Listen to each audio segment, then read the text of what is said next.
Hey there, welcome to our Let's Grow Annual Challenge Day 32. Sharon Horne-Ellstrom here, and today we are switching gears a little bit. Actually, we're going to start deep diving into the area of relationships. I think we did emotional in February last year as we were doing our Get Your Goals Annual Challenge. So every year I like to mix it up and keep things fresh. And so this year we're going to do relationships this month, this entire month of February, which is, I believe it's a leap year, 29 days this year. We are going to focus on different areas and aspects of growing.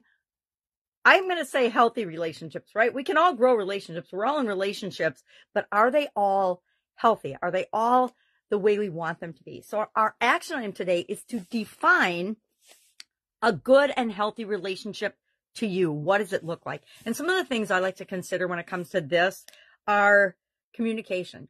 How do I communicate with that person? Do we have open, good, flowing lines of communication, or do we speak in codes? Or do we have to be careful of what we say, etc.? Another area to look at is trust and transparency. Do I trust, and does that person trust me? And depending on the relationship, we need varying levels of trust. But if it's my intimate relationship, guess what? I need 100% trust in the person that I'm in a relationship with.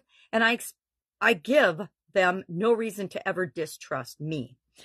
Transparency. Is there transparency in the relationship, or is there secrecy? Does somebody have two phones? I'm going to tell you, if somebody has two phones, that is a huge red flag.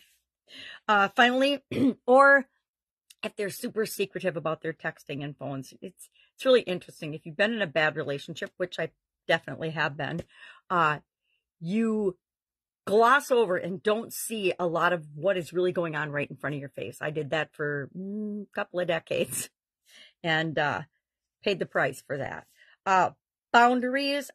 How have you set, or do you have boundaries with this other person in this relationship? And are you comfortable with those boundaries? Consent is another one. Hey, I tell you something and I give you permission to tell someone else. But if I tell you something in confidence, I am not giving you permission to tell anyone. I'm just telling you to work through the situation, but I don't expect you to go out and tell everyone or anyone that. So consent can be that way. Consent can be in all different forms. But what does that mean to you? Finally, well, I got two more. One is emotional support. Does the person support you, or do they downplay your emotions? We all have I'm terrible about this. I like to be emotionally supportive, but I do it in a way that is not always the best, right? It's an area of improvement for me.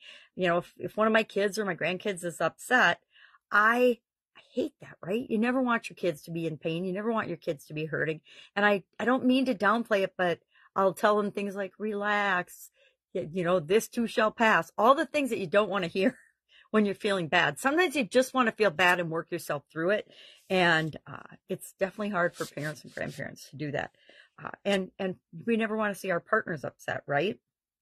Anyway, what kind of emotional support do you give, and do you want to receive in a good, healthy relationship? So that's what we're thinking about today. And to me, I will say, and I learned this the hard way and through lots of years of experience, painful experiences, many of them, how does the relationship make you feel? You know, when you hear things like love hurts, love is pain, that is an absolute, total, and complete lie.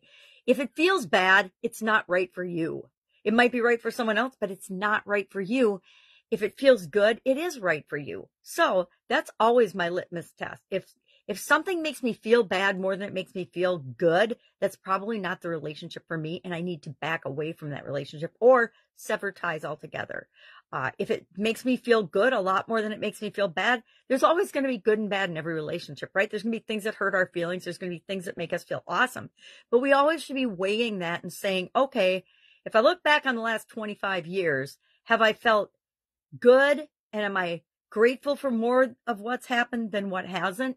And, you know, it's up to each of us to subjectively go through our emotions and decide that. But if it doesn't feel right for you, it isn't right for you. So find a way to create relationships, and that helps to create our life that is right for you and feels good for you. So our action item today again is your definition of a good, healthy relationship. What elements are involved?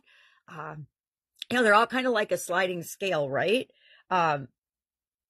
As far as communication goes, some relationships, it doesn't matter if we have big open lines of communication. If it's just an acquaintance and we see each other every few months, it's fine to just be pleasant and have, minimal chit chat. You don't have to talk about the big life subjects. But if it's, your best friend of 50 years, then you would expect a different type and different level of communication. So that's what I'm getting at with this.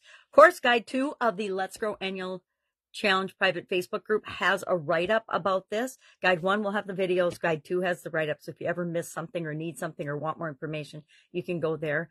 There's also a private Facebook group called Get Up and Go, the Get Up and Go Challenge. And that has got literally from 2020 on all of the challenges that I've done.